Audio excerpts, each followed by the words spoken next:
gabi po mga kabida, kami po mga ngaruling sa inyo at pakinggan po ninyong awiting ito. Pasto sa ating sadyang kakaiba. Ito po ang aking mga po, kasama ko dito at pakinggan po ninyo ito. Siyang awiting pamasko. Puti-kutita ang mga ilaw, sari-saring kulay ang natatanaw. May parol at ismasi ang bawat tahanan na sadyang kay gandang pumasdan. Mayroon din namang bilin na kusang sining Jesus doon nakalagay. Kasama ang tatlong haring naksidalaw, patunay lang na Pasko na naman. Pasko, ang Pasko sa atin ay sadyang kakaiba. Madarama nyo ang tunay na diwa ng Pasko. Pasko, ang Pasko dito sa ay kakaiba. Kaya't maraming nagbabalik bayan ng Pasko. May mga palusit at mga pailaw, mayroon ding mga kwisis na nagpupuntukan.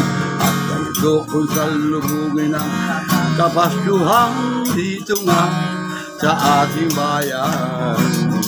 At pagkatapos ng misa sa simbang gabi, sa labasan mayroon tayong mabibili. Masarap na bibing at may mainit pang tiyan, puto bongbong, sampurado't iba pa. Penoy balot, may ang kalabo. Pasko! Ang Pasko sa atin ay sadyang kakaiba. Madarama mo ang tunay na diwa ng Pasko. Pasko, ang Pasko sa atin ay sadyang kakaiba. Kaya't maraming nagbabalik bayan ng Pasko. Ting, ting, ting, ting, ting, ting, ting, ting. Oh, mo ba na? Ting, ting, ting, ting, ting, ting, ting, ting, ting, ting, ting, ting, ting, ting. Mayroon din namang bilin na kung saan hindi niyo Jesus doon nakalagay. Kasama ang tatlong haring dalaw, patunay lang na Pasko na naman. Pasko, ang Pasko sa atin ay sadyang kakaiba. Madarama nyo ang tunay na diwa ng Pasko.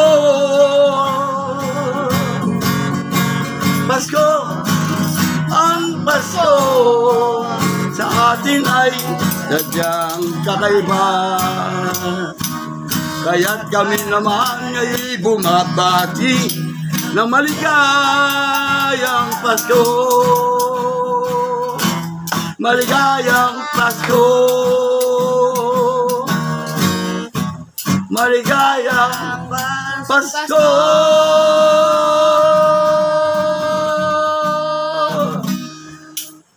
Mamamasko po, di ba?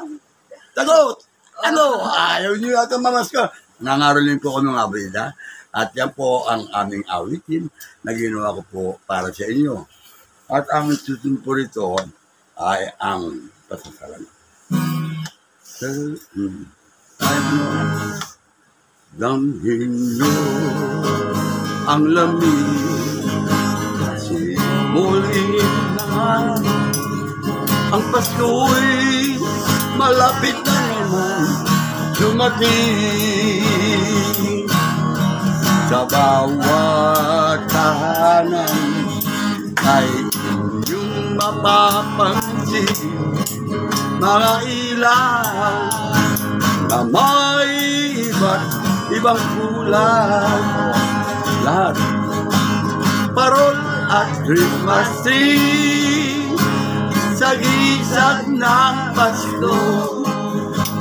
Mga batay masasaya na nag-aawitan, may simbang gabi, doon madarama na ang Pasko'y sadyang sasapit na. Mga parol, ilawan natin,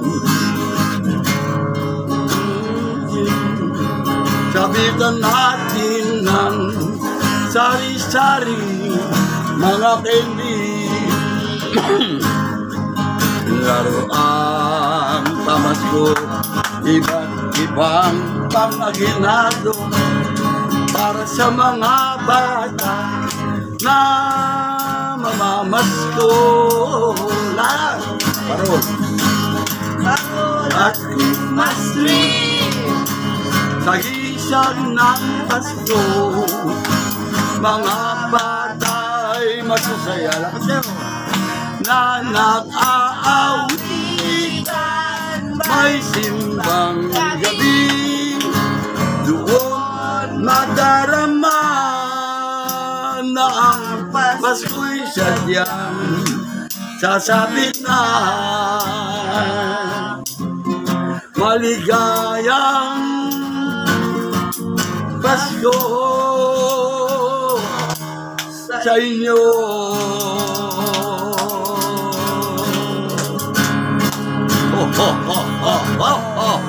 Mamamas ko po. Okay o. Merry Christmas! Yeah! So mga kabila, maraming salamat po sa inyo.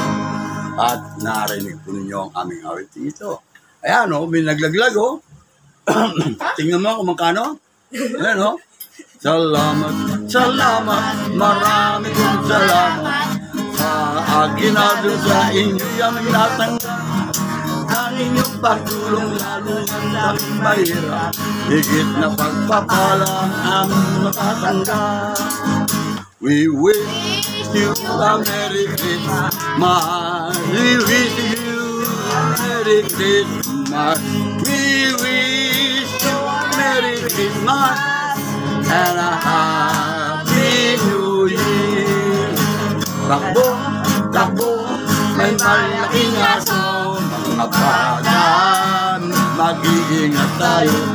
Takbo, takbo, gising na ang aso. Tigilya na unang tumakbo. We wish you a Merry Christmas. We wish you a Merry Christmas. We wish you a Merry Christmas and a Happy New Year. Kalamakan po! Ganito na po. At maraming salamat po sa inyong kapila. Bago po natin umpisa nito, nagpantinidor, wala pa po kasing leche plan. Ha? Yeah! Pinagkaloob ng ng ulirang huwaran ng angkan na sina Jesus, Maria at Jose, ang mag-anak na manay. Sa pagtulad namin sa kanilang December 29 na po. Pagsusunuran, kami naway magkamit ng walang maliw na kaligayahan. Sa pamamagitan ng po ng aking mga kasama ng Espiritu Santo, magpasawalan hanggan.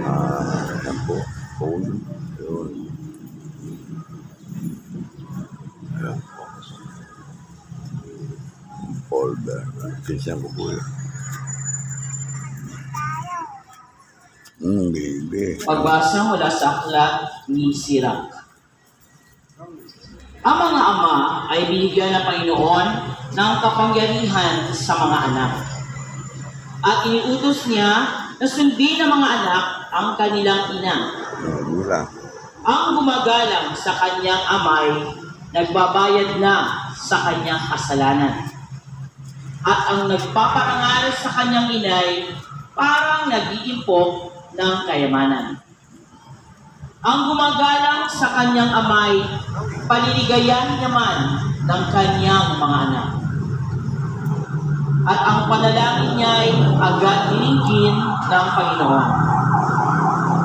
Ang nagpaparangal sa kanyang ama at nagdudulot ng kaaliwan sa kanyang ina ay tumatalima sa Panginoon. Pahabain ng Diyos ang kanyang buhay. Anak, kalingain mo ang iyong ama pag siya'y matanda na.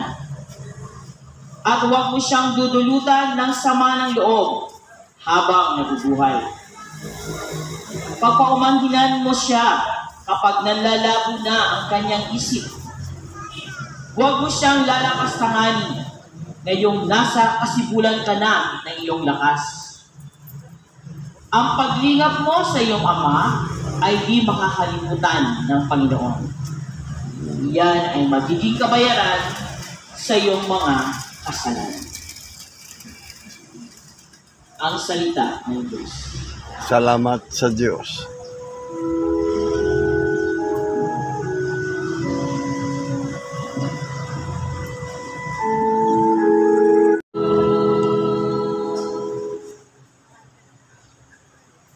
Pagbasa mula sa sulat ni Apostol San Pablo sa mga taga-Kolosas. Mga kapatid, kayo'y hinirang ng Diyos, itinalaga para sa Kanya at minamahal Niya. Kaya't dapat kayong maging mahabagin, maganda ang kalooban, mapagpakumbaba, mabait at matiisin. Magpaumanhinan kayo at magpatawaran kung may hinanakit kayo sa isa't isa. Pinatawad kayo ng Panginoon, kaya't magpatawad din kayo. At higit sa lahat, mag-ibigan kayo pagkat ito ang buklod ng ganap na pagkakaisa.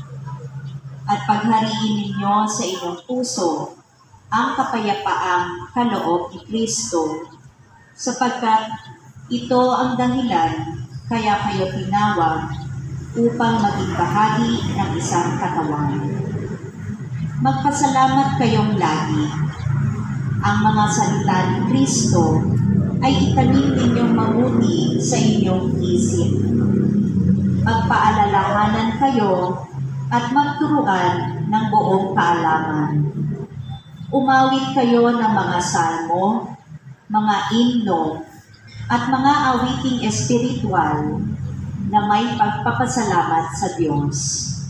At anuman ang gagawin ninyo, maging sa salita o sa gawa, gawin ninyong lahat sa pangalan ng Panginoong Hesus, at sa pamamagitan niya'y magpasalamat kayo sa Diyos Ama. Mga babae, pasakop kayo sa inyong asawa, sapagkat iyan ang kalooban ng Panginoon. Mga lalaki, ibigin ninyo ang inyong asawa, at huwag silang pagmamalupitan. Mga anak, sundin ninyong lagi ang inyong mga magulang, sapagkat ikinalulugod iyan ng Panginoon. Mga ama, huwag ninyong kagagalitan ng labis ang inyong mga anak at baka manghina ang kanilang loob. Ang salita ng Diyos. Salamat sa Diyos.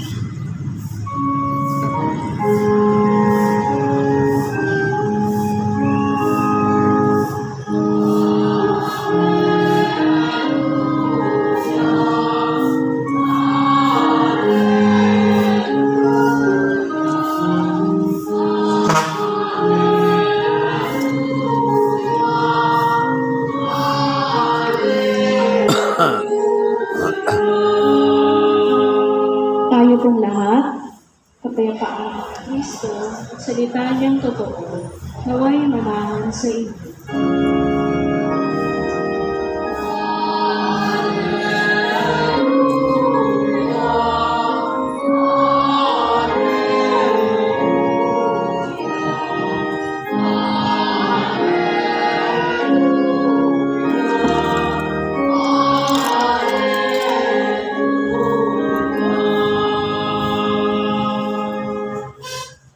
Sumainyo ang Panginoon. at sumainyo rin. Ang mabuting balita ng Panginoon ayon kay San Lucas.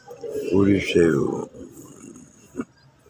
Taon-taon, tuwing pista ng Pasko, ang mga magulang ni Jesus ay pumupunta sa Jerusalem. At nang 12 taon na siya, pumaroon sila gaya ng dati nilang ginagawa. Pagkatapos ng pista, sila ay umuwi na. Nagpaiwan si Jesus sa Jerusalem, ngunit hindi ito napansin ng kanyang mga magulang. Sa pag-aakala ng isa na si Jesus ay kasama ng isa, nagpatuloy sila sa maghapong paglalakbay. Nang malaman nilang hindi siya kasama, ay hinanap nila sa kanilang mga kamag-anak at kilala. Hindi nila siya natagpuan, kaya bumalik sila sa Jerusalem upang doon hanapin. At nang 3 araw, natagpuan nila si Jesus sa loob ng templo. Nakaupong kasama ng mga guro. Nakikinig siya sa kanila at nagtatanong. At ang lahat ng nakarinig sa kanya ay namangha sa kanyang katalinuhan. Nagtaka rin ang kanyang mga magulang nang siya'y makita. Sinabi ng kanyang ina, "Anak, bakit naman ganyan ang ginawa mo sa amin?"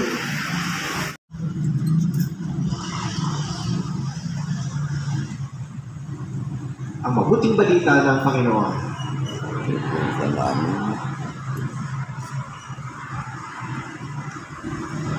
Merry Christmas! Merry Christmas. Lapit na rin ang New Year. Happy New Year. Kumusta ang inyong pamilya? Mabuti po naman. Kapatid, napakaganda ng ating pagdiriwang ngayon ay banal na mag-anak si Jesus, Maria, Jose. Kaunay yan ng kapistahan ng Pasko. Para tayo, na pamilya ng ating Panginoon, ay mabuo ng napakaganda para sa Diyos.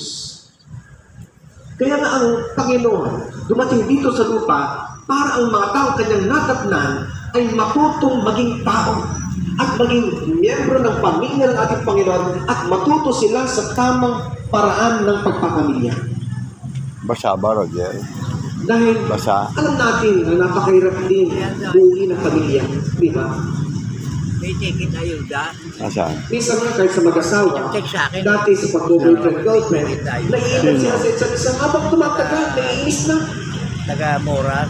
Dati, May tinanong ko dyan eh. parang ayaw nila maghiwalay. Kahit nagkakatitigan na. Alauna. Wala namang sinasabi. Ilang Masabaw minuto na, po, oras na masa. nagtititigan na nung sa aganda, nagkapugi ng isa't isa. At sasabihin nila, ang gwapo mo, ang ganda mo. Tapos nung tumatagal na, ang pangit mo, umalis ka nga, nakakainis ka, lumayo-layo ka nga, ayaw na nila makita sa isa't isa. Ang daming pagsubok ang pamilya. Kung kaya ang Panginoon, alam niya na ang pamilya ng sangkatauhan ay dumadaan sa napakadaming pagsubok sa buhay kung kaya nararapat lamang na makita natin ng lubusan kung anong ibig sabihin ng maayos, banal, buo na pamilya. Sa kabila ng mga sugatan at mga paligid na maaaring makawasak sa kanilang pamilya, andyan pa rin ang mabuti at banal na pamilya. Amen? Amen. Sa unang pagbasa pa lamang, nakita natin doon ang paraan ng pagiging miyembro ng pamilya. Kagaya ng isang anak na hindi niya dapat kakalimutan ang kanyang mga magulang, ang kanyang nanay at tatay. Kung nais mong ikipakinggan sa iyong dasal, pakinggan mo at tulungan at igalang iyong ama, ang iyong ina. Nais mong mag-request sa nanay mo, sa tatay mo. Pero tinatanggihan mo naman pag iinutusan, hindi mo man ito ginagalan. Alam niyo, sabi na muna pagbasa, kapag hindi mo ginagalan ang iyong mga magulang, pag hindi mo tinutulungan ang iyong mga magulang, alam niyo, sabi na muna pagbasa, ang panalangin mo hindi pakikita. Ang susi ng maayos na ugnay sa Diyos, ang susi ng kaligtasan, ang kagandahan ng buhay, ang susi kung paano mo iginalang, tinulungan, inaayos ang iyong mga magulang. Sa kabila ng sila tumatanda na, huwag kang magmalaki na ikay malakas, mayaman, at ang iyong mga magulang ang mahirap. Tandaan mo, mahirap yan para sa iyo. Tandaan mo dito, na bago sa pagpakalaki. At ngayon malaki ka na, nagmamalaki ka na dahil may pera ka na, alam niyo, sasabihin ni Lord, hindi ko pakikitigan ang iyong mga dasal.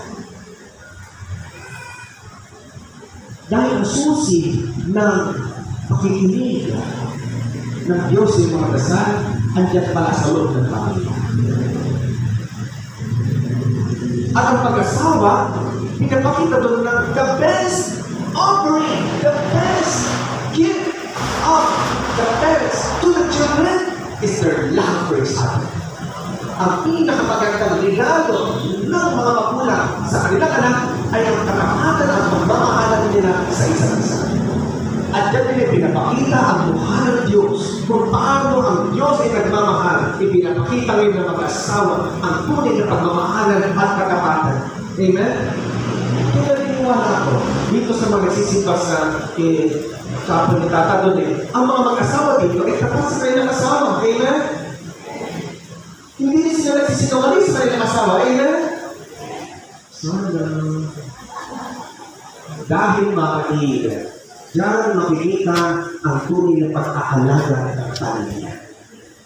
Ngayon, mga kapatid, doon ako sa pangalawang pagbasa ay napakaganda din. Dahil ang tanging isusunod ng ating pagkatao bilang mga Kristiyano ay ang apat. Kabaitan, pagpapakumbaba, pagmamahalan, kabanalan, para mga kapatid, ang mga tao na hindi Kristiyano, makikilala kayo tayo na may batong damit ika at kami ginamit natin kabutihan, kabanalan. At makikita nila ng mga Kristiyano mapagpatawad, mapagmahal, mapagkalinga. Sa kabila ng lahat ng mga pagsubok, andyan pa rin ang mukha ni Kristo na makikita ng mga hindi kay Kristo. Paano yung masisimulan mga kapatid? Sa pag-aasawa, sa pagmamahalan ng mag-asawa. At sinabi noon, ang lalaki bilang ulo ng pamilya ay tutulungan at mamahalin na kanyang asawa. Ang mga babae asabi sa kanyang asawa. Minsan, sinasabi ng mga lalaki, mahal na, pag pili mo si Father JP, pasakot ka sa akin. Makaasa ko, huwag na kong sisakyan. Ako lang ang sisakyan ko. Minsan sinasabi nila, pagdating sa simbahan, si Mother ay nagsisermon. Pero pag uwi na mag-asawa, ang babae sa kong sermon. Sa daming problema ng mga lalaki. Ano ibig sabihin ng pasako? Ano ibig sabihin ng isang tatay o isang asawa bilang andyan ang kanyang minamahal na babae?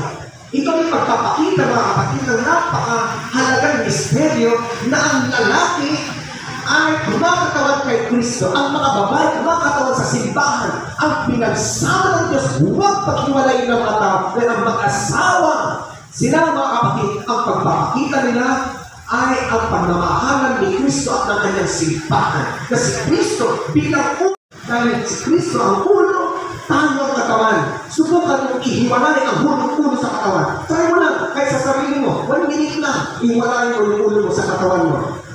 Patay ka na. Amen? Kaya kung nais natin ipakita sa buong mundo ang tunay na pagmamahalan ng mag-asawa na dapat ipakita nila ang pagmamahalan ni Kristo at ang kanyang simbahan na sa kabila ng mga pagsubok, si Kristo kaya niyang iligtas sa kanyang asawa ang sambayanan kahit pa siya'y mamatay. Kaya ang mga pari, mga kapatid, ang tawag sa kanila ay mga celebrate bridegroom. Mga hindi nag-asawa mga pari, bakit kagaya ni Kristo, ang kanyang bride is the church. That's why we are called the head of the church. We are in persona Christi Capitis, in the person of Christ, the head. Why the head? Because the church is the bride of the priest. Amen? Kung gano'n mga kapatid, ang bawat mag-asawa, alam nyo, dapat kami makita sa inyo, ipakita nyo sa amin si Kristo at ang kanyang simbahan. Ipakita nyo sa amin ang pagmamahal ni Kristo at ang kanyang simbahan. Ipakita nyo sa amin kung paano nagpatawad si Kristo sa kanyang sambayanan. Para ang buong mundo makita nila si Kristo sa ating bahay. Kaya napakatindi pinagdadaanan din ng pamilya ng mga kapatid. Buwis buhay yan. Buwis buhay. Bakit? Kasi pag-asawa pala, ang tawag sa simbahan is the sacrament of service. Kagaya ng pagpapalit is the sacrament of service. Bakit?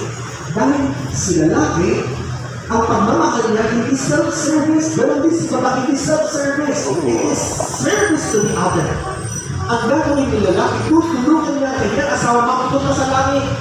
Si babae, tutulungan niya yung kanyang ulo, yung kanyang asawa, makapunta din sa langit. Tutulungan niya ang isa't isa na maging banal para sa pagmamahalan nila ng may kabanalan. Ang kanilang mga anak ay maahakay ng may kabanalan. Bakit?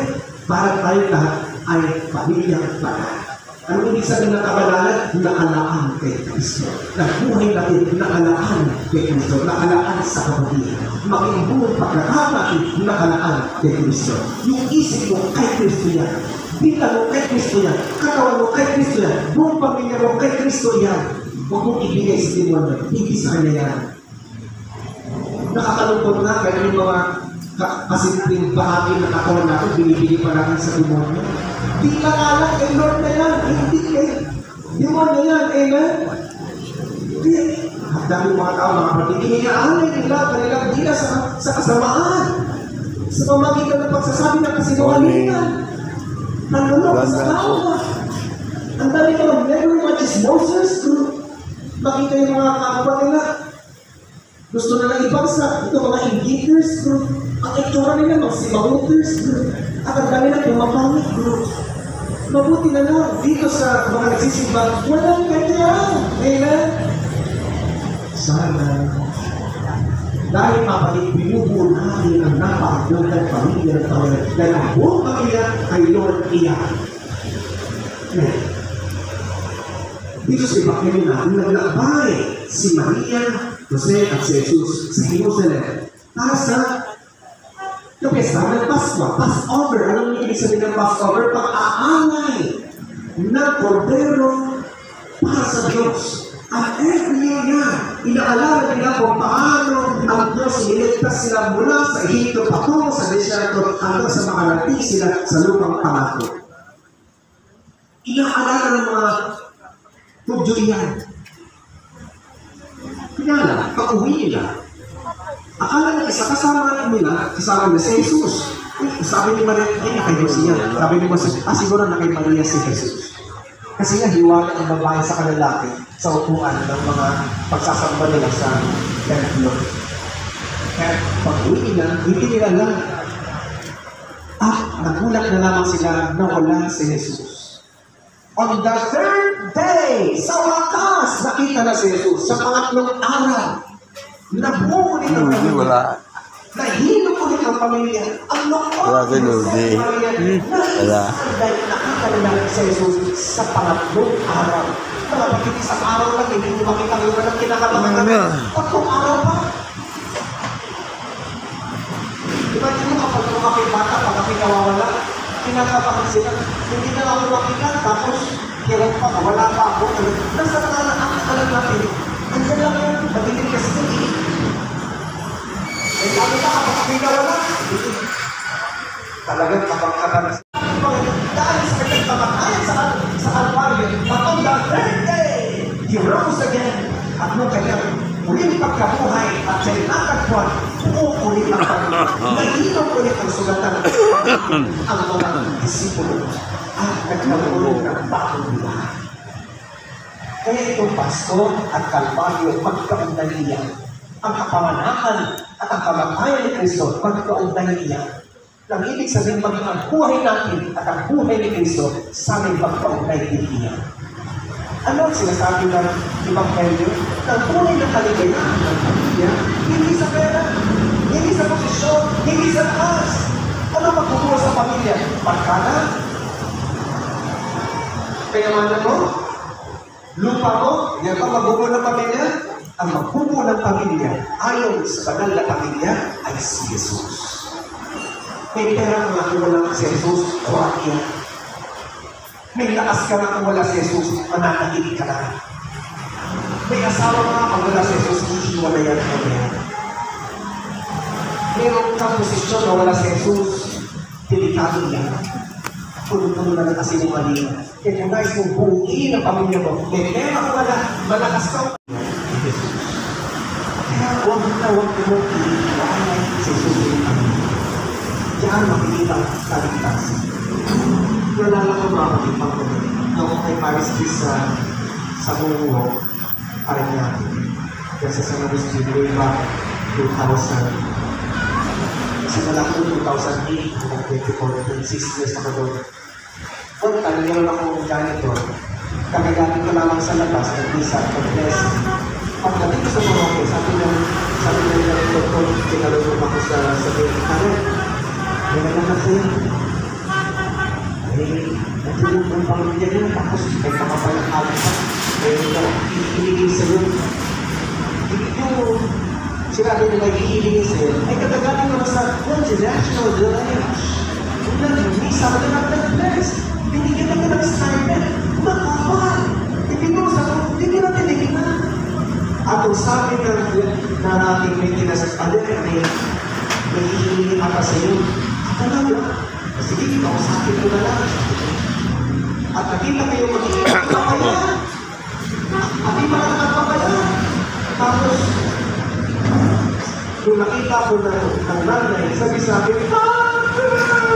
Huwag ko alam na nakita. Eh, bakit naman po? Father! Pinalayas kami ng aking asawa. Kailangan ko ng tulong ko. Sinabi kailangan ko ng tulong mo, napahawak ako ngayon sa pusa ko. Nagaling sa multinational lineage. At ang sabi ko naman, habang nanginginig na yung nasa pusa ko, sabi niya, tulungan mo ako kaya, anong tulong ang kailangan mo? Sabi niya, nag-ipagdasal na ako ng asawa ko. Sabi ko, ay talaga, sige pa, ipagdasal natin. Yun lang pala, at nagdasal kami. Sabi ko, same na yung aking stipend. At pagkatapos namin nagdasal, umakyat kami sa kompleto, sabi ko, tara na, kain tayo. Ang daming pagkain sa kompleto wala na ng ibang kakain, ako na lang. Sabi na, naku, wag na, sa pagdala, pinagdasal natin ng aking asawa sa bungero, sa galero. At ang sabi ko naman, umakyat ka kami. Gusto ko may kasama mong kumakain. Gusto ko may kasama. At umakyat naman. At pagbukas ng pagkain, nagulat na lang. Dahil ang aming pagkain, tinulang na lang. At ang sabi ng kasama ko, Father, manok ito, sana ito na lang. Ang manok ng asawa ko, nakawalan ng sabong. At sabi ko, sige, kumain ka na. At kapag siya kumakain ako, yung kumuha na, tumulong na sa kasama. Sige, kain ka na. Tapos, pagkakain ko na, mabuti naman nakakain na kayo. At ang sabi niya, alam mo ba, Father, 20 to 40 pesos a day ang ginagastos ko, mapakain lamang ang aking mga anak. Yung bigas, ginagamit ko na ng tubig para matulog lang. May pakain ko lamang kumamit ang anak. Samantala ng asawa ko, sabi na lang doon, sabang ng sabang, ubus na galing kayamanan dahil sa kanang pagsusunod. Kaya kami pinalayas, lupot ako may higay na pera sa kanya. Alam niyo ba nangyayari? Hindi ko namalayan, nagpapulong ako sa pusa ko. At ang sabi ko, please, iyon na yan, makakatulong sa iyo ito. Naibigay ko yung stipend na makapal. At ang sabi niya, nakuwag na hupan ko eh. Sabi ko, sige na. At tinagkat naman niya, at bukas niya, okay yan. At ang sabi, Father, ano natin? Sabi ko, talaga. Yun, sabi ko, ang laki. Tapos, niyak ako. Nakinig ako. Sabi ko, ang laki na. Sabi ko, ako nakita ko sa likod na nilakap lang. Nakita ko yung kaya, ang bahay na, hindi ko nababawi. Sabi ko, sige na, naibigay mo na. Pero alam niyo ba, nung umalis siya, sabi ko, ayun na, napakadaming pera. Sabi ko, magagamit ko na yan sa buong taon. After some days, linggo, mga kapatid, itong babae ito, ibinalik niya sa akin ang napakatinding regalo na higit pa sa ibinigay ko. Alam niyo yung ibinigay ng babae sa akin? Mga kabida, isa pa po na awitin. At ngayon po ay pakinggan po ninyo. Simbang gabi na, wala ka pa na Paskong darating.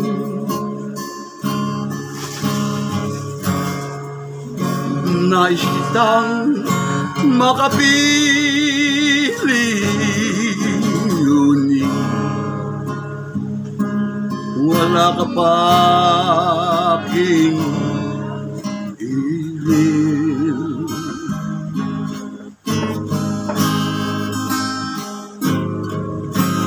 Ang nakala ko ba nais mo muling buhay ang pagmamahalan natin.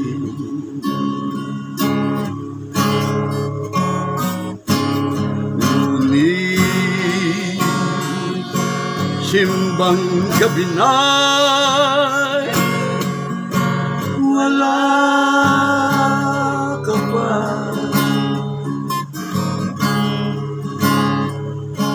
Nasaan ang pangako mo? Diba ang sabi mo pa, ikaw ay darating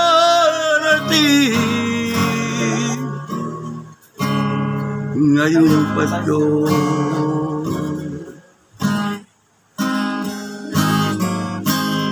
Giliw ko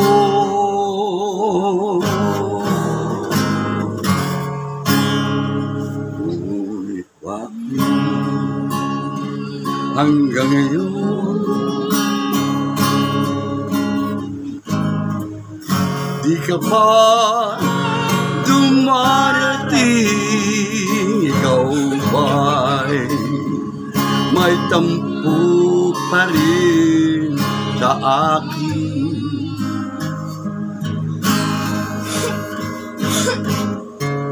Nais kong may parating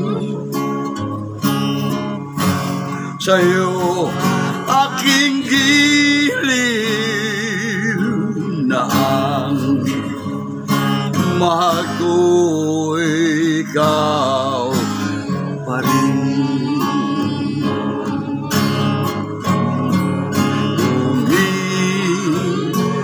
Bang gabi na'y wala ka pa. Nasaan ang pangako mo? Diba ang sabi mo pa, ikaw ay darating ngayong Pasko? Giliw ko, maghihintay pa rin ako. Giliw ko, maghihintay pa rin ako ngayong Pasko.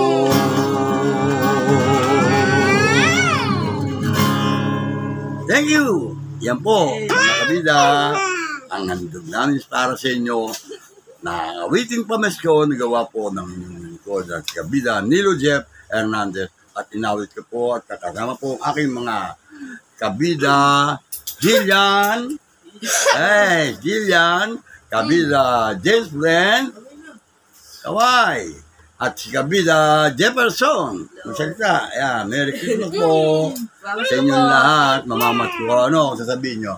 Tipi ka po. Kalisan, ha? Ayan o, yan. Okay? Maraming salamat po.